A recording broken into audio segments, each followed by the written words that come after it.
Welcome back to another video, guys. Today we are going to be installing the aftermarket steering wheel that I have for the Honda Prelude. In this case it is a Momo steering wheel, and I'm going to show you how to remove the stock steering wheel and install the aftermarket one. So let's get started. First, what you want to do is disconnect the battery and let the car sit for at least 15 minutes to let any charge or any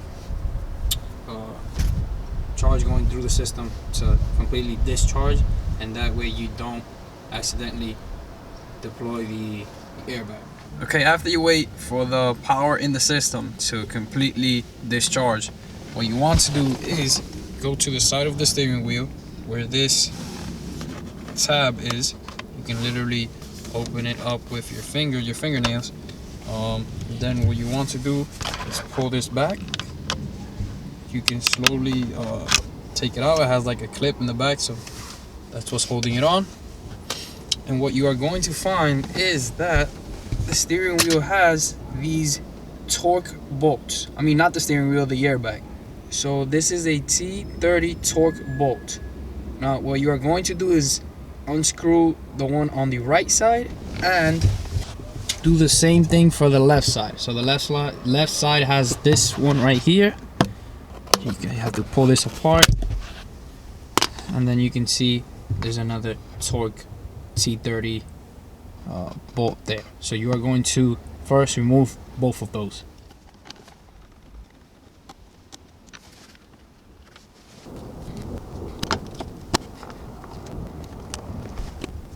Just a quick tip for you guys, when you remove, especially the one on the left side, you are going to turn the screwdriver to basically forward like this.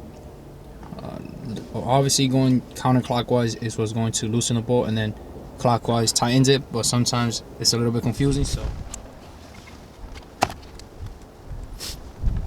okay, so once you unbolt the airbag, you are going to see this basically behind it. I don't want to pull on it because all those wires are connected. So as you can see, this wire is connected right here, and you have to disconnect all of them. I know for sure this green one is the cruise control. You can obviously see it connected to the cruise control right there.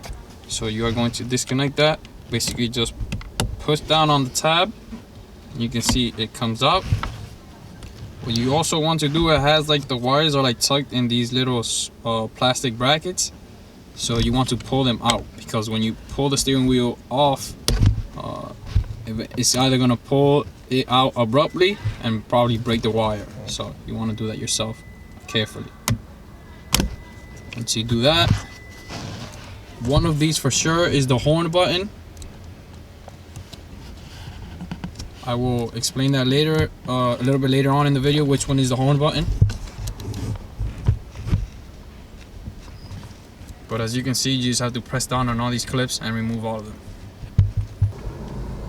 Now this yellow wire, or this yellow plug that you can see right here, I want you to basically pull it down from these brackets and just pull it out.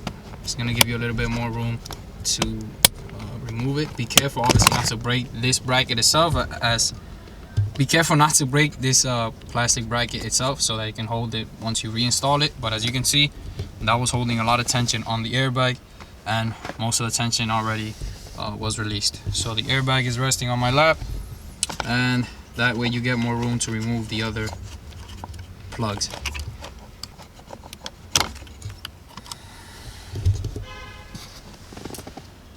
This bracket, you basically are going to pull on it like this. It's like a two-piece bracket. You should be able to pull it out. So you can see, this is what you would do. Put your thumb here, these two fingers here, then just kind of squeeze it, and there you go. You have disconnected your airbag. Be very careful with this. Place it somewhere where there will not be any static electricity, because you do not want this airbag to basically blow up. It says put it in the manual, it says put it facing up. I just don't want to right now because I don't want this to build up any electricity, so I'm going to put it to the side basically like this, and it should hopefully be safe. Next, what you want to do is remove the center bolt, which is a 14 millimeter. This is going to be very tight, so be very careful with this. And also another detail that you definitely should do before even removing the airbag is place the steering wheel straight.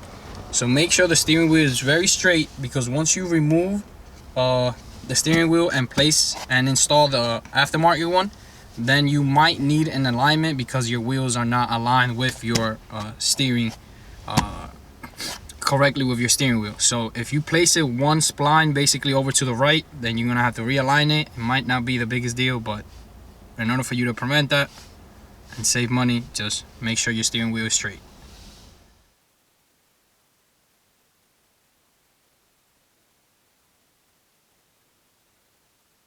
So as you can see, the steering wheel was turned to the left while I was removing the center bolt. The reason is because I needed to lock the steering wheel because it was just turning and it wasn't allowing me to get enough torque to remove the bolt. Now, if you get to this step and the steering wheel is not fully centered, you can still center it and have no impact on the alignment. What you would have to do is basically reconnect the battery and just open the switch on the ignition and just recenter the steering wheel before you remove it off the spline. That's the most important part. But right now, that's what I'm going to do, and we'll move on to the next step, which is basically removing the steering wheel. What you want to do now is obviously keep it centered, but you basically, the best way I found that you can remove the steering wheel without damaging it is basically to just hit it with the palm of your hand on the back on each side, and then eventually you can hit it here, and then it will come out. That's basically what I'm going to do.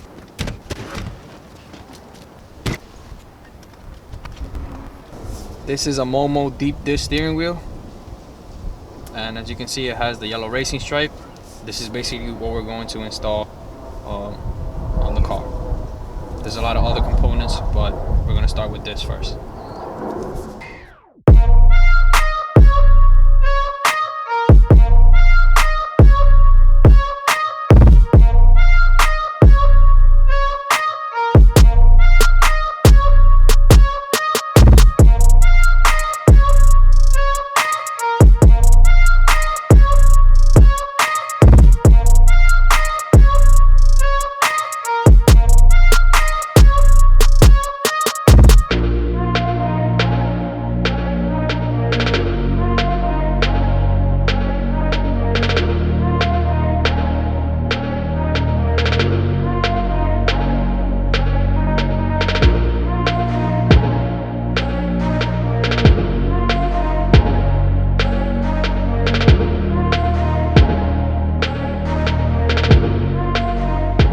Okay, so for the next step, you are going to have to remove this piece right here, and you're also going to have to remove this cover. So there's a two-piece cover.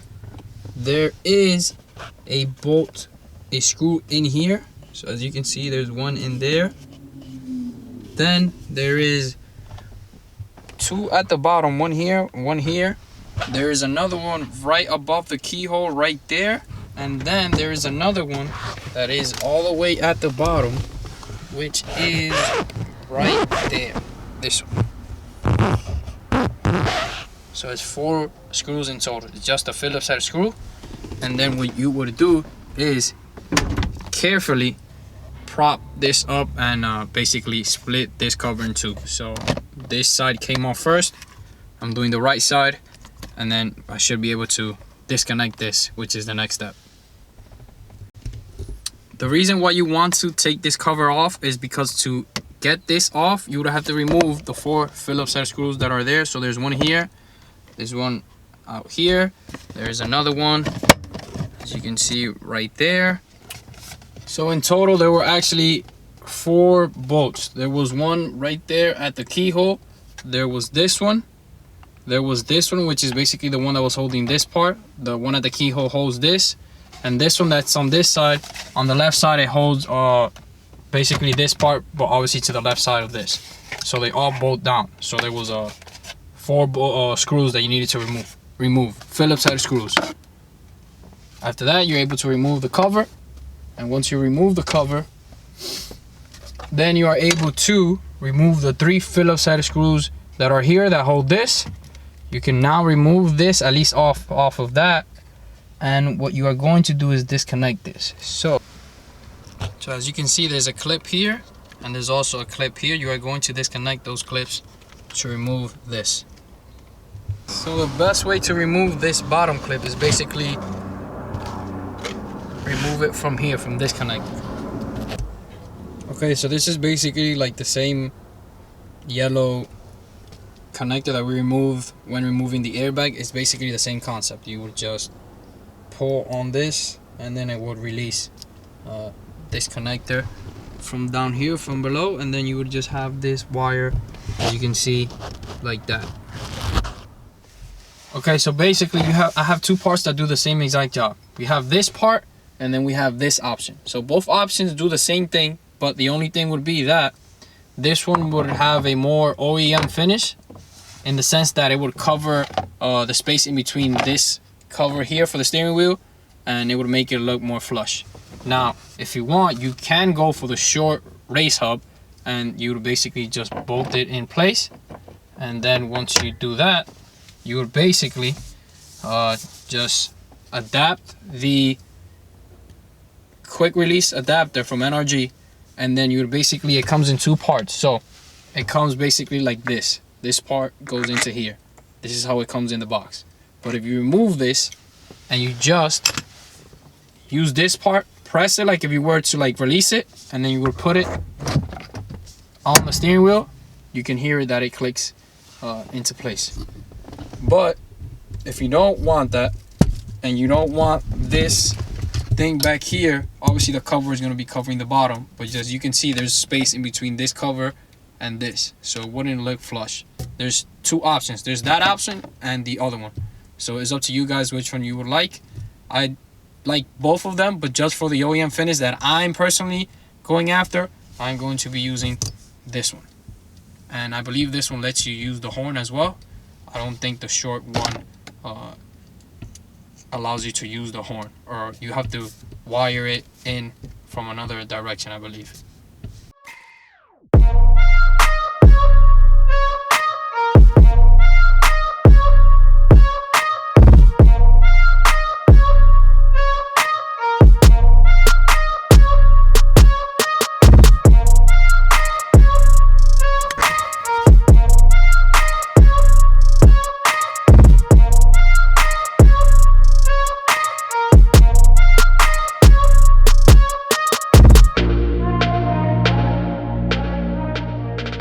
Alright guys, that's how you install an aftermarket steering wheel on your Honda Prelude.